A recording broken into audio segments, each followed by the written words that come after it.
বন্দে মাতরম। তৃণমূল কংগ্রেস জিন্দাবাদ, মমতা বন্দ্যোপাধ্যায় জিন্দাবাদ। আজকে যারা এই বুথে অগণিত কর্মী, তৃণমূল কংগ্রেসের সমর্থক বিন্দু, বলিষ্ঠ নেতৃত্ব, বুথের বুথ সভাপতি, আমার প্রাণাধিক প্রিয় সঞ্চালক তথা মহিলা নেত্রী, যুব তৃণমূল কংগ্রেসের কর্ণধারেরা, এছাড়াও বিশিষ্ট সমাজসেবী তৃণমূল কংগ্রেসের সমর্থক বিন্দুরা, আপনাদের প্রত্যেককে তৃণমূল কংগ্রেসের পরিবার থেকে কুর্নিশ জানাই, প্রণাম জানাই। আপনারা যে দলটা করেন, মমতা বন্দ্যোপাধ্যায়ের দল, তার ত্যাগ, তার আন্দোলন, তার জীবনী আপনারা প্রত্যেকে জানেন। সালটা 1998। মাননীয় মুখ্যমন্ত্রী মমতা বন্দ্যোপাধ্যায় সেদিন কংগ্রেসের অসহনীতিকে ত্যাগ করে কলকাতার রাজপথে বসে আপনাদের সবাইকে আহ্বান করেছিল, যুব সম্প্রদায়কে আহ্বান করেছিল, অগণিত বাংলার মানুষকে আহ্বান করেছিল তৃণমূল কংগ্রেসের পতাকাটাকে ধরার জন্য, তৃণমূল কংগ্রেসটাকে করার জন্য। সেদিন আকাশের বৃষ্টি, মমতা বন্দ্যোপাধ্যায়ের চোখের জল আহ্বান করেছিলেন আপনাদের মতো তরতাজা যুবককে, আপনাদের মতো তরতাজা সমাজ সচেতন মানুষকে। সেই জায়গায় দাঁড়িয়ে কংগ্রেসের রুদ্র প্রতাপ, সিপিএম এর লাল চোখকে উপেক্ষা করে বাংলার যুব সমাজ, বাংলার অগণিত ছাত্র সমাজ, বাংলার দামাল মায়েরা, বাংলার বলিষ্ঠ নেতৃত্ব, বলিষ্ঠ ছেলেরা মমতা বন্দ্যোপাধ্যায়ের ডাকে ছুটে গিয়েছিল কলকাতাতে। এবং সেদিন সিপিএম এর হারমাদ বাহিনীর অকথ্য অত্যাচার সহ্য করে মমতা বন্দ্যোপাধ্যায়ের জোড়া ফুল চিহ্ন প্রতীকের পতাকা নিয়ে বুথে বুথে ফিরে গেছিলেন বাবুই পাখির মতো হয়ে। যে বাবুই পাখি খড়কুটো নিয়ে এসে তিলে তিলে তার বাসা বাঁধে, বাসাকে বেঁধে তার বাচ্চা পালন করে, ঠিক আপনারা বাবুই পাখির মতো প্রতিটা বুথে বুথে তৃণমূল কংগ্রেসের পতাকা নিয়ে ছুটে গেছিলেন বাসা বাঁধার জন্য। সেই জায়গায় দাঁড়িয়ে অনেক বাঁকা চাহনি, অনেক কটু কথা, অনেক অপমান, অনেক তাচ্ছিল্য আপনাদের সেই সময় সহ্য করতে হয়েছে, যে সময়টাই 34 বছর বাম নামের জগদ্দল পাথরের মতো একটা সরকার পশ্চিম বাংলায় বাস করত। তারা বলতো তৃণমূল কংগ্রেসের তৃণ ওই মাঠেই শুকিয়ে যাবে, তৃণমূল কংগ্রেসের তৃণর ফুল কোনোদিনও ফুটবে না। কিন্তু বাংলার অগণিত মানুষ, 9.5 কোটি মানুষ তাদের আবেগ দিয়ে, ভালোবাসা দিয়ে মমতা বন্দ্যোপাধ্যায়কে আহ্বান করেছিল, মমতা বন্দ্যোপাধ্যায়কে বলেছিল, বাংলার মা, তোমরা বাংলার অপশাসনকে দূরে সরাও, এই হারমাদ নামের এই লাল জগদ্দল পাথরটাকে দূরে সরাও, যাতে পশ্চিম বাংলা তোমার আঁচলের তলায় দাঁড়িয়ে সুজলা সুফলা শস্য শ্যামলা হয়ে ওঠে। ঠিক আপনারা সেই বাবুই পাখি, যে বাবুই পাখি কাঁধে চট নিয়ে, এক কাঁধে পতাকা নিয়ে প্রতিটা বুথে বুথে ছুটে গেছেন, প্রান্তরে প্রান্তরে ছুটে গেছেন তৃণমূল কংগ্রেসের কর্মী তৈরি করার জন্য, তৃণমূল কংগ্রেসের সমর্থক তৈরি করার জন্য। আপনারাই হচ্ছে প্রকৃত প্রাণ ভোমরা, যারা তৃণমূল কংগ্রেসকে বাঁচিয়ে রেখেছেন। আপনাদেরকে কুর্নিশ জানাই, আপনাদেরকে প্রণাম জানাই। মাননীয় মুখ্যমন্ত্রী মমতা বন্দ্যোপাধ্যায়ের সঙ্গে আন্দোলন করতে করতে আপনারা অনেক কিছু সাক্ষী রয়েছেন। সাক্ষী রয়েছেন বিরোধীরা আজকে যেভাবে চিৎকার করে গণতন্ত্র গণতন্ত্র বলে, বিরোধীরা চিৎকার করে পশ্চিম বাংলায় নাকি গণতন্ত্র নেই। সেই গণতন্ত্রের অধিকার মাননীয় মুখ্যমন্ত্রী মমতা বন্দ্যোপাধ্যায় আপনাদের প্রত্যেকের কাছে ভোটার কার্ডের মাধ্যমে পৌঁছে দিয়েছে। এটা বিরোধীরা মানে না, বিরোধীরা জানে না। মনে আছে? মনে আছে আমরা শহীদ দিবস কেন পালন করি? মনে আছে কলকাতার রাজপথ লোকে লোকে কেন ভরে যায়? মনে আছে মমতা বন্দ্যোপাধ্যায় সেই আন্দোলনের কথা, যেদিনকে কংগ্রেস সিপিএম মিলিত হয়ে কলকাতার রাজপথে মমতা বন্দ্যোপাধ্যায়ের নো ভোটার নো আইডেন্টিটির উপরে লাঠি চার্জ করিয়েছিল, গুলি মেরেছিল, যেদিনকে তর তাজা আমাদের 13 জন যুবক তাদের রক্তে কলকাতার রাজপথ রাঙিয়ে দেওয়া হয়েছিল, যেদিন মমতা বন্দ্যোপাধ্যায়কে লাঠি পেটা করে তার মাথা ফাটিয়ে মমতা বন্দ্যোপাধ্যায়ের রক্ত বাংলার রাজপথে ফেলে দেওয়া হয়েছিল। মনে আছে সেদিনটার কথা? যে দিনটাতে অগণিত মানুষ সেই তৃণমূল কংগ্রেস সমর্থিত মিছিলে যোগদান দেবেন বলে বুথ থেকে বুথে ছুটে গিয়েছিলেন কলকাতায়। সেদিনকে প্রাণ হাতে করে বাড়িতে ফিরতে পারবেন কিনা আপনাদের জানা ছিল না। সেদিনকে বাড়ি থেকে যাওয়ার সময় বউ বাচ্চার সঙ্গে ভালোভাবে কথা বলে গিয়েছিলেন না। ভেবেছিলেন মা ডেকেছে, মায়ের ডাকে সন্তানের কর্তব্য করে সাড়া দেওয়ার জন্য বাংলাতে আমাদের পৌঁছতে হবে, কলকাতায় আমাদের পৌঁছতে হবে, মমতা বন্দ্যোপাধ্যায়ের হাতকে শক্ত করতে হবে, থাকুক আমার পরিবার, জলাঞ্জলি যাক, কিন্তু মমতা বন্দ্যোপাধ্যায়ের পতাকাকে, মমতা বন্দ্যোপাধ্যায়ের হাতকে শক্তিশালী করার জন্য আমাদেরকে মায়ের কাছে ছুটে যেতে হবে। সেদিন সবার ত্যাগ, সবার ভালোবাসা মমতা বন্দ্যোপাধ্যায় উপলব্ধি করেছিলেন। মমতা বন্দ্যোপাধ্যায়কে যেদিন মহাকারণ থেকে চুলের মুঠি ধরে হির হির করে টানতে টানতে অন্যায়ের প্রতিবাদ করার জন্য, তার প্রাণ নেবার জন্য অগণিত পুলিশ দিয়ে তাকে মারানো হয়েছিল, তাকে ছুঁড়ে ফেলে দেওয়া হয়েছিল আস্তাকুড়ের জঞ্জালের মতো। মনে আছে সেদিনটার কথা? মমতা বন্দ্যোপাধ্যায় রক্তাক্ত অবস্থায় বাংলার যুবকদের কোলে লুটিয়ে পড়ে বলেছিল, আমি বাংলার মেয়ে, আমি তোমাদের ঘরের মেয়ে, আমি তোমাদের প্রতিটা কোনায় কোনায় মিশে রয়েছি। আজ যে মহাকারণ থেকে আমাদের অপমানিত করে দাঁড়ানো হলো, এ বদলা বাংলার মানুষ নেবে, এ বদলা নিয়ে আমাকে আবার শ্মশান মানে এই মহাকারণে প্রবেশ করাবে। আমি যেদিন মহাকারণে প্রবেশ করব, উঁচু মাথায় মহাকারণে প্রবেশ করব। মমতা বন্দ্যোপাধ্যায়ের কথা রেখেছে। মমতা বন্দ্যোপাধ্যায় 2011 সালে আপনাদের ভালোবাসা স্বরূপ গণতান্ত্রিক পদ্ধতিতে ভোট দানের মাধ্যমে, জনগণের রায় দানের মাধ্যমে মমতা বন্দ্যোপাধ্যায় বাংলার মুখ্যমন্ত্রী হলেন। মুখ্যমন্ত্রী হয়ে যেদিন তিনি শপথ নিয়েছিলেন, সেদিনকে বলেছিলেন, বাংলার অগণিত মানুষ যারা আমাকে সমর্থন করে এই পশ্চিম বাংলার ক্ষমতায় নিয়ে আসলেন, যারা আমাকে সমর্থন করে পশ্চিম বাংলার মসনদে বসালেন, তাদের ভালোবাসা, তাদের ত্যাগ, তাদের প্রতীক্ষা, তাদের আন্দোলন সবাইকে আমি পাথেয় করে চলবো। বাংলার প্রতিটি ঘরে, প্রতিটি কোনায় কোনায় আমি উন্নয়ন পৌঁছে দেব। মমতা বন্দ্যোপাধ্যায় 9 বছরে তার কথা রেখেছে।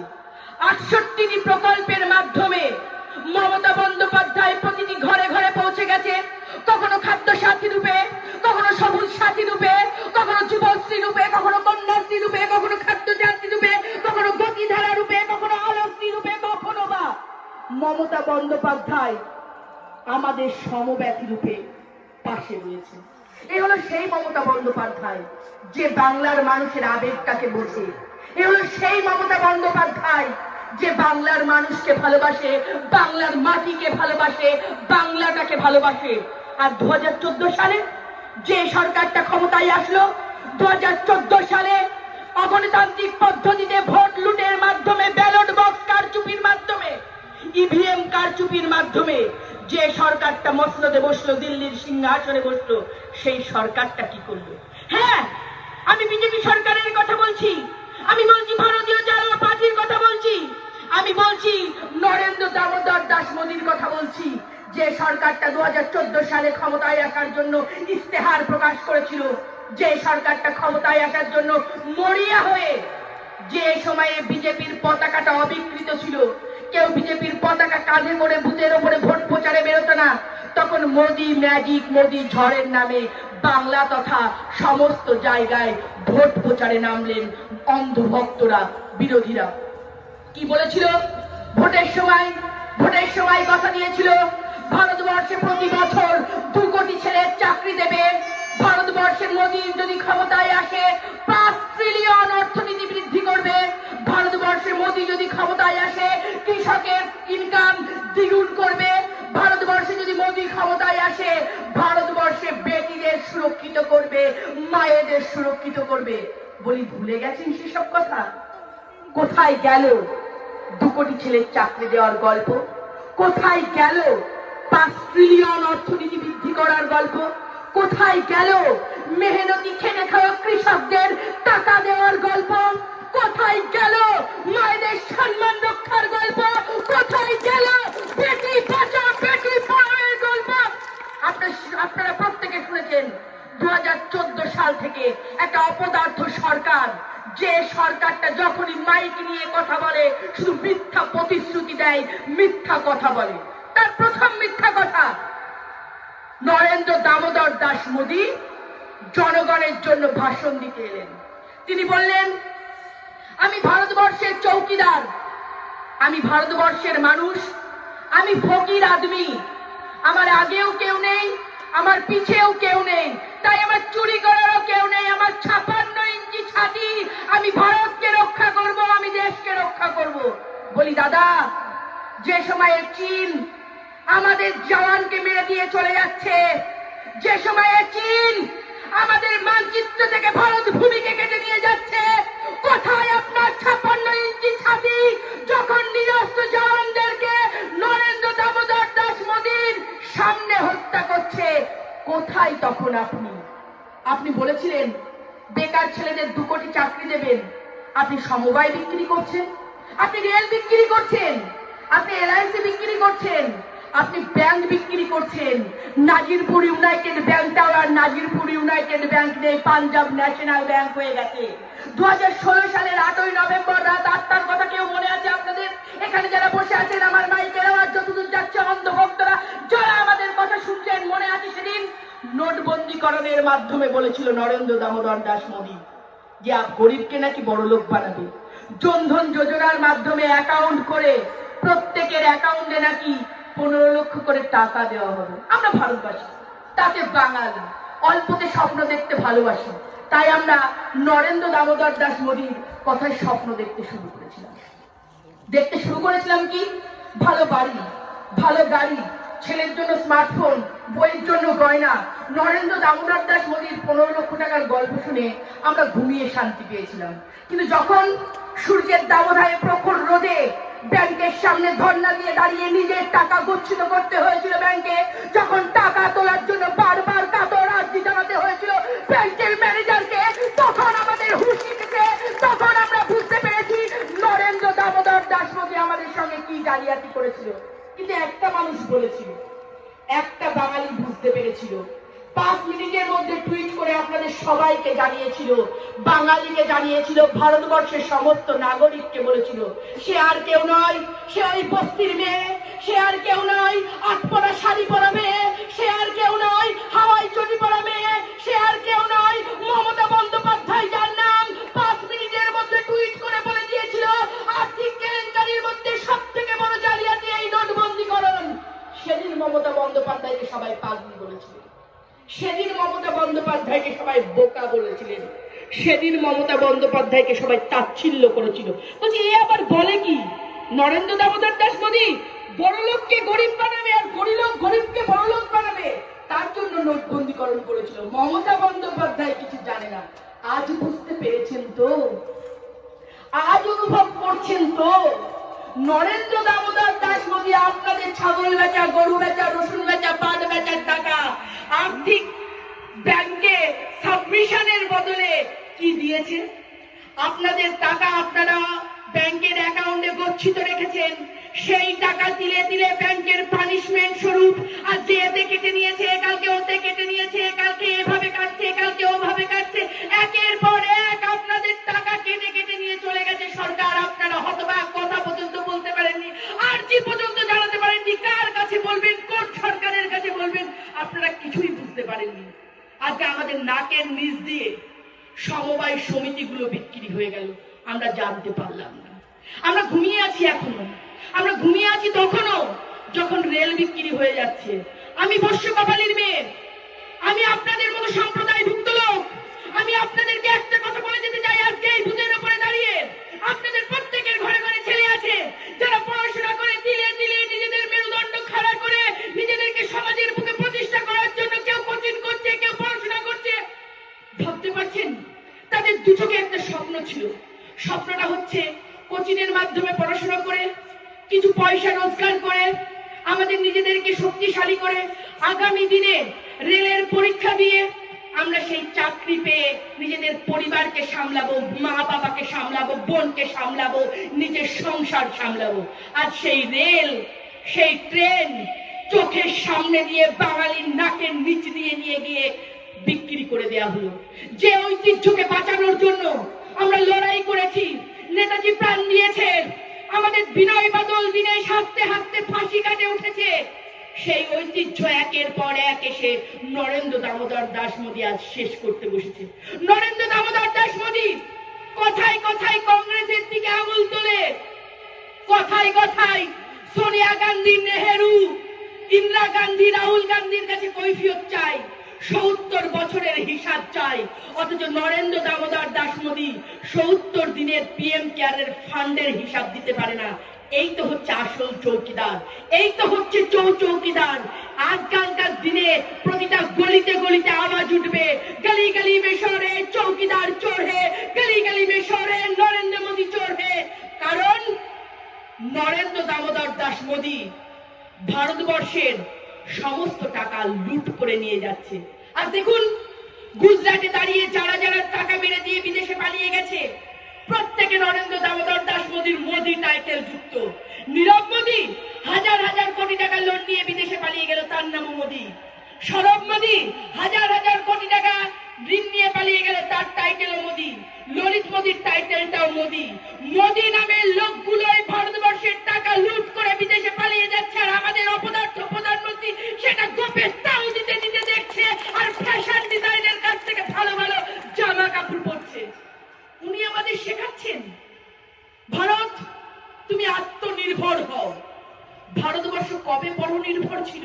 ভারতবর্ষের খেটে খাওয়া মেহনতি গরিব মানুষটা, যে মানুষটা দিনে দুপুরে পাট ধুয়ে তার জীবিকা নির্বাহ করে, যে কৃষক ফসল ফলিয়ে তার জীবিকা নির্বাহ করে, যে মা খাই চাল দিতে দিতে চোখের জল মুছতে মুছতে রুটি বানায়, যে দাদাটা অক্লান্ত পরিশ্রম করে তার সংসার চালায়, এরা প্রত্যেকে আত্মনির্ভর, এরা প্রত্যেকে ভারত গড়ার কারিগর। আর যে মানুষটা ভারতকে আত্মনির্ভর বলে, সেই মানুষটা নিজে কি, তার চশমাটা ইতালির, তার জুতোটা স্প্যানিশের, সে যে মোদি লেখা কোট পরে, মোদি লেখা জামা পরে, সুন্দর সুন্দর লেলিন কাপড়ের শার্ট পরে, সেটাও বাংলাদেশের। নরেন্দ্র দামোদর দাস মোদী নিজে কখনো ভারতবর্ষের জিনিস ব্যবহার করে না, নিজে কখনো ভারতবর্ষের জিনিস পরে না, আর ভারতবর্ষের মানুষকে শেখায় ভারতবর্ষ তুমি আত্মনির্ভর হও। লজ্জা করে না এই সরকারটার? লজ্জা করে না? যেখানে আমাদের নবসূত্র সম্প্রদায়ের মানুষকে এই সরকারের প্রতিনিধিরা অপমান করে। আমরা কারা? আমরা নাগরিক। আমরা কারা? আমরা বাঙালি। আজকে দেখুন, আসামে এনআরসি হয়েছে। আপনারা প্রত্যেকে জানেন আসামের এনআরসির অ্যাকচুয়ালি কারণটা কি ছিল। প্রত্যেকে জানেন আসামে এনআরসির কারণ কি। রাজীব গান্ধী যে সময়ে প্রধানমন্ত্রী ছিল, আসামে উত্তরোত্তর বাঙালিকে যাতে দমন করতে পারে, আসামে উত্তরোত্তর বাঙালিকে যাতে আসাম থেকে উৎখাত করতে পারে, আসামে উত্তরোত্তর বাঙালিরা চাকরিতে বুদ্ধিদীপ্ততায় নিজেদেরকে যখন মেলে ধরছিল, তাদের মাথাটাকে ছেদ করতে পারে, রাজীব গান্ধীকে চাপে ফেলে আসামে এনআরসি চুক্তিপত্রে সই হল। আর ঠিক নরেন্দ্র দামোদর দাস মোদী 2014 সালে ক্ষমতায় আসার পরে আইনি প্রক্রিয়া চালিয়ে আসামে এনআরসি করলো। আসামে এনআরসি করে কি বললো? বললো এ তো হিন্দুস্থান, এখানে হিন্দুরা থাকবে, আর যারা অনুপ্রবেশকারী আছেন তাদের সবাইকে বের করে দেওয়া হবে, অর্থাৎ মুসলিমদেরকে তাড়িয়ে দেওয়া হবে। আজ দেখুন আসামের এনআরসিটার দিকে তাকিয়ে দেখুন, আমরা যারা হিন্দু ভাই আছি, নরেন্দ্র দামোদর দাস মোদীর কথায়, নরেন্দ্র দামোদর দাস মোদীর বচনে আমরা ভুলে গিয়ে ভেবেছিলাম সত্যি সত্যি বা ভারতবর্ষটা হিন্দুর দেশ হবে, হিন্দুস্থান হতে চলেছে। দেখুন আজকে আসামে গিয়ে 19,22,000 মানুষের মধ্যে 11,53,000 মানুষ হিন্দু সম্প্রদায়ের মানুষ, বাঙালি মানুষ।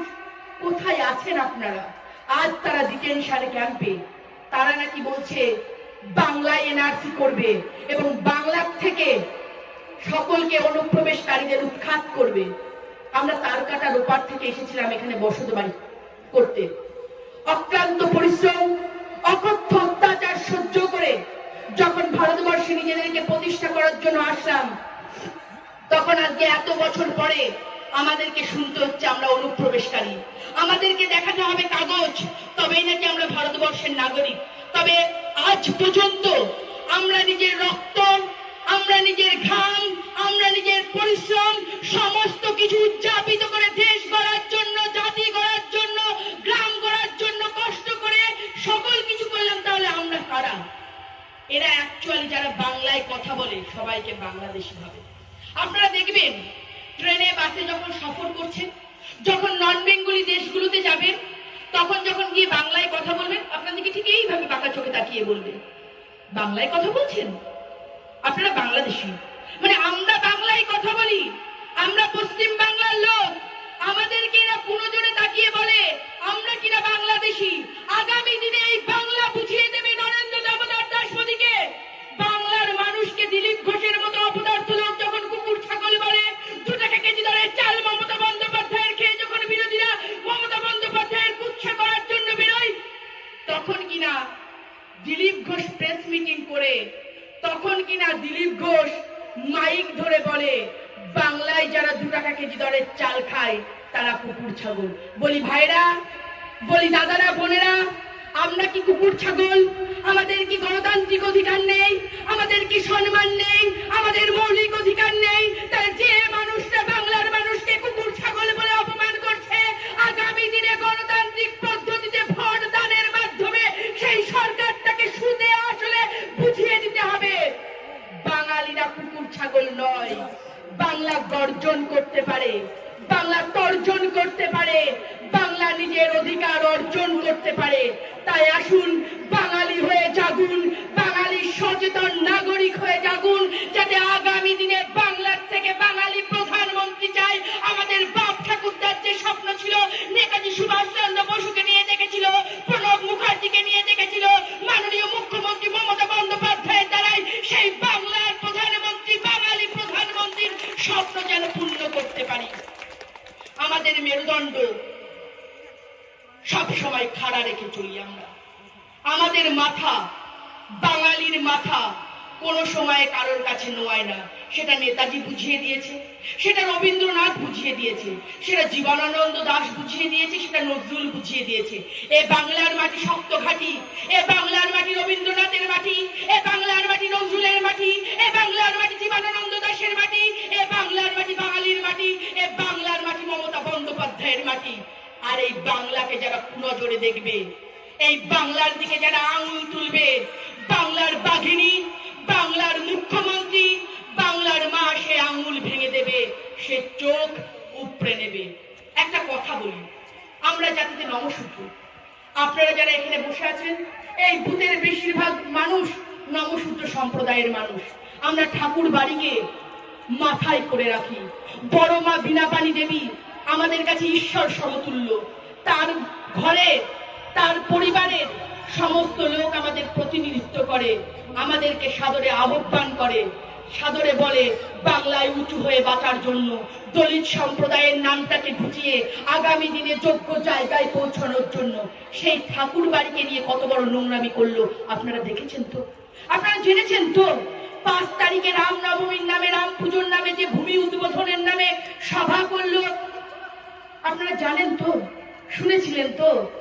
ঘটা করে অটল বিহারী বাজপেয়ীর সময় একবার ভূমি পুজো হয়েছিল, লাল কৃষ্ণ আডবাণী রথ চালিয়েছিল, আবারও ঘটা করে নাটক করে ভূমি পুজো করা হলো। সেই ভূমি পুজোতে কারা কারা নিমন্ত্রণ পেল? উচ্চ ব্রাহ্মণ সম্পন্ন লোক, উচ্চ হিন্দু লোকেরা।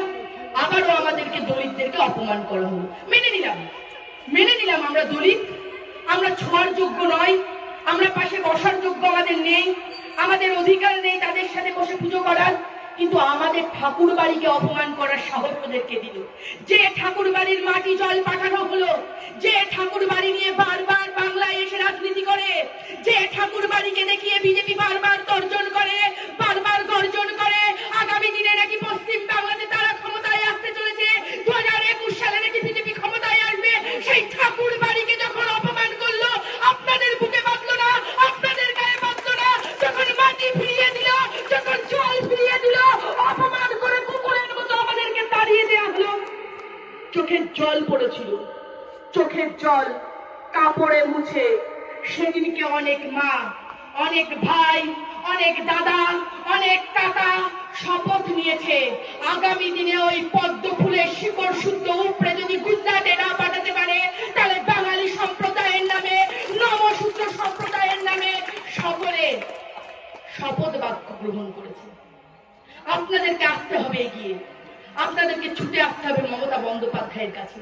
তার কারণ গিয়েছিলেন 2011 সালের আগে ঠাকুর বাড়িতে, গিয়েছিলেন বীণাপাণি দেবীর আশ্রমে। 2011 সালের আগের ঠাকুর বাড়ি আর 2011 সালের পরের ঠাকুর বাড়ি কোনটা আপনাদের কাছে বেশি প্রিয় সেটা আপনাদেরকে মানতে হবে, আপনাদেরকে বলতে হবে। সেই জায়গার গুণগত মান আজকে কতখানি বৃদ্ধি করেছে মমতা বন্দ্যোপাধ্যায়। মমতা বন্দ্যোপাধ্যায় জাত দেখে না, মমতা বন্দ্যোপাধ্যায় পাত দেখে না, মমতা বন্দ্যোপাধ্যায় দলিত দেখে না। জানতো গুজরাটে, জানতো বিহারে, জানতো মধ্যপ্রদেশে, জানতো রাজস্থানে, গিয়ে দেখেন তো কোন হিন্দু সম্প্রদায়ের উচ্চ বর্ণের হিন্দুরা যেখানে প্রবেশ করে, যে মন্দিরে পুজো দেয় সেই মন্দিরে দলিত পরিচয় দিয়ে সেই মন্দিরে পুজো করতে পারেন কিনা। যেখানে দলিত সম্প্রদায়ের ছেলের বিয়েতে বাজনা বাজালে চাবুক পেটা করা হয় উত্তরপ্রদেশ মধ্যপ্রদেশের মতো জায়গায়, যেখানে দলিত সম্প্রদায়ের মেয়ের বিয়েতে বাজনা বাজালে কুয়োতে বিষ ঢেলে মানুষ মেরে দেওয়া হয়, যেখানে দলিত সম্প্রদায়ের মেয়ে আইএস হওয়ার স্বপ্ন দেখলে উত্তরপ্রদেশের মতো জায়গায় জীবন্ত আগুন জ্বালিয়ে দেওয়া হয়, সেই জায়গায় দাঁড়িয়ে কুয়োর জলটা নেওয়াও দলিত সম্প্রদায়ের কাছে অপরাধের। মনে আছে বাবাজির কথা, মনে আছে ভীমরাও আম্বেদকরের কথা, যার গলায় ঘন্টা বেঁধে দেওয়া হয়েছিল, যাকে পড়াশোনা করার জন্য 50 মাইল দূরে হেঁটে যেতে হতো, যাকে কুয়োর জল খাওয়ার জন্য 100 মাইল হাঁটতে হতো, যাকে থুতু ফেলার জন্য গলার সঙ্গে মালুই বেঁধে দেওয়া হয়েছিল, যাকে স্কুলে পড়তে বসার সময় দূরে বসিয়ে রাখতো যাতে সেই দলিত সম্প্রদায়ের দাসের ছেলেকে কেউ যাতে ছুঁয়ে না ফেলে। আবারও কি চান সেই দিন? আবারও কি চান মনুর সংবিধান, যে মনুর সংবিধানে লেখা আছে দলিত সম্প্রদায়ের জন্ম মনুর পায়ের থেকে চিরদিন দাসত্ব করার জন্য, কৃতদাসের মতো জীবন কাটানোর জন্য, যে মনুর সংবিধানকে গণকবরের মাধ্যমে কবর দিয়ে আম্বেদকর আমাদের জন্য মৌলিক অধিকার নিয়ে সংবিধান লিখেছিল, সেই সংবিধানের উপরে আঘাত আনতে আপনারা কি আবারও চান সেই জাতিগত প্রথা, সেই মালুই বাঁধা, সেই ঘন্টা বাঁধা, সেই স্কুলে না যেতে দেওয়া? গুরুচাঁদকেও স্কুলে যেতে দেওয়া হয়েছিল না দলিত সম্প্রদায়ের মানুষ বলে, তাকে মাদ্রাসাতে পড়তে হয়েছিল কষ্ট করে। সে উচ্চ শিক্ষিত হয়ে আপনাদের সবাইকে ডাক দিয়েছিল উচ্চ শিক্ষায় শিক্ষিত হওয়ার জন্য। আর আজকে এই সরকারটা আসার পরে তাদের ঘরের ছেলেদের ভালো ভালো জায়গায় বসাচ্ছে, অমিত শাহের ছেলেকে বিসিসিআই এর সভাপতি করছে, তাদের ছেলেকে লন্ডনে পড়তে পাঠাচ্ছে, আর আমাদের ছেলেকে ধর্ম দিচ্ছে। আমরা চাইছি রেশন, নরেন্দ্র দামোদর মোদী দিচ্ছে ভাষণ, আমরা চাইছি ধর্ম, নরেন্দ্র দামোদর মোদী দিচ্ছে ধর্ম। আগামী দিনে হিন্দু মুসলিম দাঙ্গা বাঁধিয়ে যেটা গুজরাটে করেছিল গোধরা কাণ্ড, রক্তে রাঙিয়ে হাত গুজরাই ক্ষমতায় এসেছিল, নরেন্দ্র দামোদর দাস মোদী মুখ্যমন্ত্রী হয়েছিল, আবার চাইছে শান্ত বাংলাটাকে অশান্ত করে রাম ও রহিমের মধ্যে লড়াই বাঁধিয়ে সেই লড়াইয়ে নিজেদের হাত সেকে বাংলাটাকে দখল করবে। বলি বাংলা দখল করা অত সোজা নয়, বাঙালিদের মাথা নড়ানো অত সোজা নয়। বাংলায় রয়েছে বাংলার বাঘিনী মাননীয় মুখ্যমন্ত্রী মমতা বন্দ্যোপাধ্যায়, যার শরীরের সব হাড়কাঠি ভেঙে দিয়েছিল হারমাদ বাহিনীরা। আর সেই হারমাদ বাহিনীরা যখন সুপ্ত ঘুমে গিয়েছিল, 7 বছর ঘরে ঘুমিয়েছিল, তাদের লাল বসন পরিত্যাগ করে গেরুয়া বসন পরে, মাথায় ফেটটি বেঁধে, কপালে তিলক পরে, জয় শ্রীরামের বুলি দিয়ে আজকে আপনাদের কাছে আসতে ভোট চাইতে, আজকে আবারও আপনাদেরকে বোকা বানানোর জন্য, সাইবারি হত্যাকাণ্ড করার জন্য, সন্তানের রক্তে মাকে ভাত মেখে খাওয়ানোর জন্য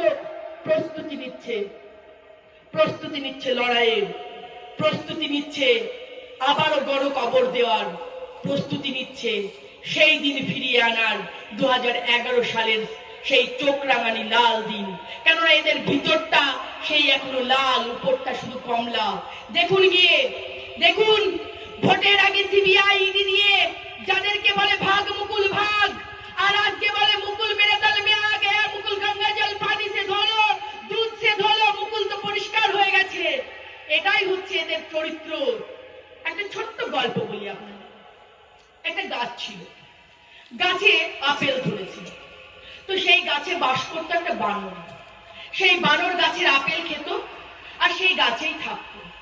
বানরটা অচৈতন্য অবস্থায়, অর্ধঘুম অবস্থায় গাছ থেকে একদিন পড়ে গেল এবং বানরের মাজা ভেঙে গেল।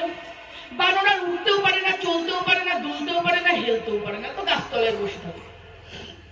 পাশ দিয়ে যখন মানুষ হেঁটে যায় তখন বানরকে জিজ্ঞাসা করে, বানর তুমি নিচে বসে কেন? এ গাছে এত আপেল, এ গাছে এত ফল, তুমি গাছের উপরে বসো, তোমার শরীর তো খুবই খারাপ, তুমি আপেল খাও থাকো। তখন বানর দাঁত খিচিয়ে বলে, এ গাছের আঙুর পচা আঙুর, এ গাছের আপেল পচা আপেল, এ গাছের আপেল গন্ধ আপেল, এ গাছের আপেল কেউ খায়? মুকুল রায়ের অবস্থা ঠিক সেই রকম। যখন সে তৃণমূল কংগ্রেসে ছিল তখন তৃণমূল কংগ্রেসের চাণক্য ছিল, যখন তৃণমূল কংগ্রেসে ছিল তৃণমূল কংগ্রেসের সেকেন্ড ম্যান ছিল। আর আজকে মুকুল রায় তৃণমূল কংগ্রেসের গাছ থেকে পড়ে যাওয়ার পরে মাজা ভাঙা অবস্থায় যখন বিজেপিতে গেল, আজ মুকুল রায় কোথায়? তার বাড়ির ব্যানার উড়ে যাচ্ছে, তার পোস্টার উড়ে যাচ্ছে, রাজ্যসভায় যেতে গিয়েও যেতে পারছে না, মুকুল প্রতিনিধিত্ব করতে পারছে না। বলি ও মুকুল গন্ধ মুকুল, ও মুকুল পচা মুকুল, ও মুকুলে ফল হয় না, ও মুকুলে পদ্ম ফোটে না, তাই মুকুল রায়কে আজ আর খুঁজে পাওয়া যায় না।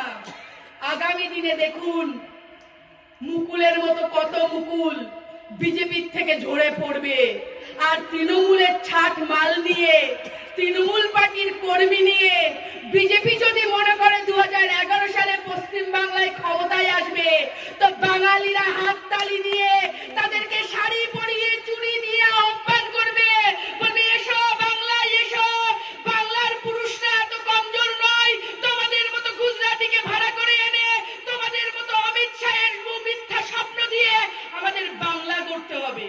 মনে আছে লকডাউনের সময়, মনে আছে করোনা ভাইরাসের সময়, যে সময়ে লকডাউন, মানুষ খেতে পাচ্ছে না, আমাদের মুখ্যমন্ত্রী মমতা বন্দ্যোপাধ্যায় ফ্রিতে রেশন দিল, ঠিক সেই সময় কারোর দেখা পাওয়া গেল না। বাংলার থেকে নাকি 18 জন এমপিকে বাংলার মানুষ কেন্দ্রে পাঠিয়েছে, বাংলার থেকে 18 জন এমপিকে নাকি প্রতিনিধিত্ব করার জন্য, বাংলার উন্নয়ন করার জন্য দিল্লিতে পাঠানো হয়েছে, কিন্তু লকডাউনের সময় একটা এমপিকে কেউ দেখতে পেল না। ঠিক যেই লকডাউনটা উঠে গেল, অমিত শাহ এসি ঘর থেকে বেরোলেন, প্রথমে বাংলায় ভার্চুয়াল সভা করলেন, বললেন বাংলায় আগামী দিনে 21 নির্বাচন আসছে, সবাই এলইডি স্ক্রিন লাগিয়ে ভার্চুয়াল সভা হবে, তার খরচ কত? 1325 কোটি টাকা। সেই সভা বাংলার সমস্ত মানুষ নাকি শুনবে। ভালো কথা, 1325 কোটি টাকা খরচ করে বাংলায় সভা হলো। অমিত শাহ বক্তব্য রাখলেন, বললেন আগামী দিনে আমাদের ক্ষমতায় নিয়ে আসুন, 2021 সালে আমরা আয়ুষ্মান ভব দেব, আগামী দিনে আমাদের ক্ষমতায় নিয়ে আসুন, আমরা বাংলাটাকে সোনা দিয়ে মুড়ে দেব। বলি অমিত শাহ ও দাদা, দিলীপ ঘোষের গরুর দুধ থেকে যে সোনা বেরোয়, সেই সোনা দিয়ে বাংলা গড়তে হবে না, বাংলা মুড়াতে হবে না। আপনার আয়ুষ্মান ভবন আগে আমাদের এখানে স্বাস্থ্য সাথী চলে, প্রতিটা মানুষ উপকার পায়, স্বাস্থ্য সাথীর মাধ্যমে হাসপাতালে ভর্তি হয়, চিকিৎসা নেয়। আয়ুষ্মানের গল্পটা বিহারে করুন, গুজরাটে করুন, মধ্যপ্রদেশে করুন, রাজস্থানে করুন, আমাদের এখানে বাংলা নিয়ে ভাবার জন্য বাংলার মা রয়েছে। আবার দেখলেন কয়েকজন এমপি এসি ঘরে বসে ঠান্ডা ঠান্ডা চিলচিল হাওয়া নিতে নিতে কেউ কেউ বইয়ের উকুন বাজছে, কেউ কেউ বইয়ের মাথা আসতে দিচ্ছে, কেউ বা বইয়ের ফেসিয়াল করে দিচ্ছে। আর ঠিক যে সময় তাদের বাড়ি ফেরার সময়, যখন আমাদের অগণিত শ্রমিক রাস্তায় পায়ে হেঁটে বাড়ি ফিরছে, যখন অগণিত শ্রমিক পায়ের ফসকা নিয়ে অসহ্য যন্ত্রণা নিয়ে রাস্তায় রাস্তায় কাতরাচ্ছে, যখন 13 জন মা প্রসব যন্ত্রণা সহ্য করতে না পেরে রাস্তায় প্রসব করলো, যখন 3 জন মা প্রসব যন্ত্রণা সহ্য করতে না পেরে আত্মহত্যা করলো, যখন অগণিত মানুষ ট্রেনে কাটা পড়ে লেবার শ্রেণীর মানুষ মারা গেল, তখন আমাদের প্রধানমন্ত্রী দিল্লি থেকে আয়েশ করে এমপির বউকে ভালোভাবে ফ্লাইটে গোপন ভাবে কলকাতাতে পৌঁছে দিল এবং তার বাড়ি যাওয়ার ব্যবস্থা পর্যন্ত করে দিল। আর আমাদের লেবারদের সঙ্গে, আমাদের পরিযায়ী শ্রমিকদের সঙ্গে টাকা উসুল করা হলো, ট্রেনের ভাড়া নেওয়া হলো। কই বাংলা থেকে তো কোনো শ্রমিক যেতে গিয়ে প্রাণ হারালো না, কই বাংলা থেকে তো কেউ পালিয়ে আসলো না, কই বাংলা থেকে তো কোনো রাজ্যে কেউ পালিয়ে গেল না। তবে অন্য রাজ্য থেকে বাংলাতে পালিয়ে আসতে হলো কেন? কেন তারা জলের ব্যবস্থা করতে পারলো না? কেন কেন্দ্রীয় সরকার খাবারের ব্যবস্থা করতে পারলো না? কেন কেন্দ্রীয় সরকার তাদেরকে আশ্বস্ত করতে পারলো না, তোমরা যে যেখানে আছো আমি তোমাদের প্রোটেকশন দেব, তোমরা ভালোভাবে থাকো? করোনাটা তো ডেকে আনলো নরেন্দ্র দামোদর দাস মোদী, আপনারা সবাই জানেন। কম বেশি অনেকে সোশ্যাল মিডিয়া দেখেন, টিভি দেখেন, খবর শোনেন, পেপার পড়েন।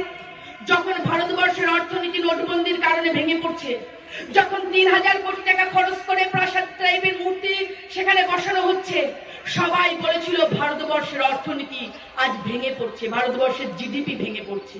যাতে নরেন্দ্র দামোদর দাস মোদীর চুরি না ধরা পড়ে, সেই জন্য ডোনাল্ড ট্রাম্পকে ডাকা হলো। কোন সময় ডাকা হলো? ফেব্রুয়ারির শেষে, মার্চের প্রথমে। কেন ডাকা হলো? যখন হু বারবার বলছে, WHO হু বারবার বলছে যে করোনা প্রচন্ড ভাবে বিশ্বে তাণ্ডব করবে, ইতালি মর্মাহত, ফ্রান্স মর্মাহত, আমেরিকা পর্যদুস্ত, সবাইকে যখন ঘোষণা করছে, আমাদের নরেন্দ্র দামোদর দাস মোদী নাকে তেল দিয়ে ঘুমলেন। তখনও পর্যন্ত কিন্তু করোনার রোগী একটাও ভারতবর্ষের বুকে ধরা পড়েনি। তিনি নমস্তে ট্রাম্পের সভা করলেন 10 লক্ষ মানুষকে নিয়ে, 100 কোটি টাকা খরচ করলেন গরিবকে ঢাকার জন্য, দেওয়াল তুলে দিলেন, প্রাচীর তুলে দিলেন, রেড কার্পেট পেতে দিয়ে নরেন্দ্র দামোদর দাস মোদী ডোনাল্ড ট্রাম্পকে জামাই আদরে অভ্যর্থনা জানালেন। 300 বিদেশি ফটোগ্রাফারকে আনা হলো, নরেন্দ্র দামোদর দাস মোদী তাদেরকে নিয়ে আসলেন ফটো তোলার জন্য। তারপর থেকে এই ভারতবর্ষের বুকে করোনার রোগী ধরা পড়তে শুরু করলো। এই হচ্ছে নরেন্দ্র দামোদর দাস মোদীর চাল, যাতে নরেন্দ্র দামোদর দাসের মোদীর চুরি ধরা না পড়ে, যাতে নরেন্দ্র দামোদর দাসের মোদীর কুকীর্তিগুলো ধরা না পড়ে। এর জন্য করোনা রোগীতে আক্রান্ত করে দিল, অনৈতিক লকডাউন করে প্রত্যেকটা ঘরের ছেলেদেরকে মায়েদেরকে বিদেশে বিদেশে আটকে দিল। করোনার বীজ বপন করে তাদেরকে বাংলায় পাঠিয়ে দেওয়া হলো, বিভিন্ন রাজ্যে পাঠিয়ে দেওয়া হলো। তার কারণ কি? যাও এবার তোমরা যাও, গিয়ে করোনা ছড়াও, আমি নিশ্চিন্তে এসি ঘরে বসে চিল ঠান্ডা হাওয়া খেতে খেতে হাতে তালি বাজাবো, বলবো ভারতবর্ষের অর্থনীতি করোনার জন্য ভেঙে পড়েছে। সত্যি কি ভারতবর্ষের অর্থনীতি করোনার জন্য ভেঙে পড়েছিল? নরেন্দ্র দামোদর দাস মোদী বারবার কথায় কথায় বলতেন আমাদের দেশ প্রগতিশীল দেশ, আমাদের দেশ উন্নতশীল দেশ, আমাদের দেশ এগোচ্ছে, আমরা অমক করছি, আমরা তমক করছি, হ্যান করছি, ত্যান করছি বলে বারবার প্রচার করতেন। যেই করোনার দাবদাহ দেশ শুরু হলো, অমনি নরেন্দ্র দামোদর দাস মোদী আঁচল পেতে বললেন, আমি PM কেয়ার ফান্ড খুলেছি, দাও মা ভিক্ষা দাও, দাও বাবা ভিক্ষা দাও, ভারতবর্ষকে বাঁচাতে হবে। আর সেই 70 দিনের PM কেয়ার ফান্ডের হিসাবটা পর্যন্ত নরেন্দ্র দামোদর দাস মোদী ভারতবর্ষের জনগণকে দিতে পারছেন না। আচ্ছা বলুন তো, যারা এখানে বসে আছেন, কারোর বাবা চাকরি করে, সে 5 টাকা দামের জামা পরে, কারোর বাবা মাঠে ঘাটে, সে 3 টাকা দামের জামা পরে, আমরা 2 টাকা দামের জামা পরি, কেউ 1 টাকা দামের জামা পরে, প্রত্যেকে ইনকাম করে কিন্তু পরে, তাই তো? নরেন্দ্র দামোদর দাস মোদী 10 লাখ টাকা দামের জুতো পরে, নরেন্দ্র দামোদর দাস মোদী 10 লাখ টাকা দামের কোট পরে, নরেন্দ্র দামোদর দাস মোদী বারবার বিদেশ সফর করে। তার বাবা কি জমিদারি খুলে গেছিল? তার বাবা কি ভারতবর্ষের টাকার টাকশাল খুলে গেছিল? তার বাবা কি ভারতবর্ষে গচ্ছিত করে রেখে গেছে অগণিত সম্পত্তি, যেগুলো ভাঙিয়ে ভাঙিয়ে নরেন্দ্র দামোদর দাস মোদী প্লেনে সফর করছে, ইতালিয়ান চশমা পড়ছে, প্যারিসের জুতো পড়ছে, মোদী লেখা কোট পড়ছে? এই টাকা জনগণের টাকা, এই টাকা আপনাদের টাকা, যে ট্যাক্স উসুল করে সেই টাকা। নরেন্দ্র দামোদর দাস মোদী বিদেশ ভ্রমণ করে, ড্রেস পরে, ভণ্ডামি মেরে, মাশরুম খেয়ে, চুল কালার করে, ফেসিয়াল করে সেই টাকা ধ্বংস করছে। একদিন দেখবেন ইংরেজকে তাড়ানোর জন্য আমাদেরকে যেমন আন্দোলন করতে হয়েছে, ঠিক সেই রকম নরেন্দ্র দামোদর দাস মোদীকে সেই আন্দোলনের মাধ্যমে দাঁড়াতে হবে। ইংরেজদেরকে ব্যবসা করতে দেওয়ার জন্য ভারতবর্ষে আনা হয়েছিল, আর ইংরেজরা ভারতবর্ষটাকে দখল করে নিয়েছিল এবং ভারতবর্ষকে গোলামে পরিণত করে দিয়েছিল। আর নরেন্দ্র দামোদর দাস মোদী কি করছে? রাজনীতির নাম করে এসে ভারতবর্ষের সমস্ত সম্পত্তি বিক্রি করে দিচ্ছে, আর গরিব মানুষকে বলছে, খেটে খাওয়া মেহনতি মানুষকে বলছে, তোমরা চীনা জিনিস বর্জন করো, চীনা আমাদের সৈনিকদের মেরেছে। বলি দাদা, আমরা চীনে ঘুরতে যাই না, বলি দাদা আমরা চীনে বাজার করতে যাই না, চীনের জিনিস আমরা আনি না, তবে চীনের জিনিস ভারতে ঢোকে কি করে? নরেন্দ্র মোদী জবাব দিক। গরিব মানুষকে যখন চীনের জিনিস বয়কট করার কথা বলেন, তবে 3000 টাকা, 3000 কোটি টাকা দিয়ে যে মূর্তিটা বানিয়েছেন, সেই মূর্তি বয়কট করবে কে? অমিত শাহের ছেলে BCCI কোম্পানির সঙ্গে ভিভোর চুক্তি এগ্রিমেন্ট করা আছে, সেটা বয়কট করবে কে? অমিত শাহের ছেলের 50,000 টাকার রেভিনিউ স্ট্যাম্পের ব্যবসা 1 বছরে 16,000 গুণ বৃদ্ধি পায়, এর জবাব দেবে কে? এই লকডাউনের সময় মানুষ কাজ হারিয়েছে, চাষি তার কর্ম হারিয়েছে, অগণিত ব্যবসায়ীদের ঘরে তালা পড়েছে, আর অমিত শাহ, নরেন্দ্র মোদীর এদের ইন্ধনে এদের সহযোগিতায় 145% সম্পত্তি বেড়েছে আদানি আম্বানিদের।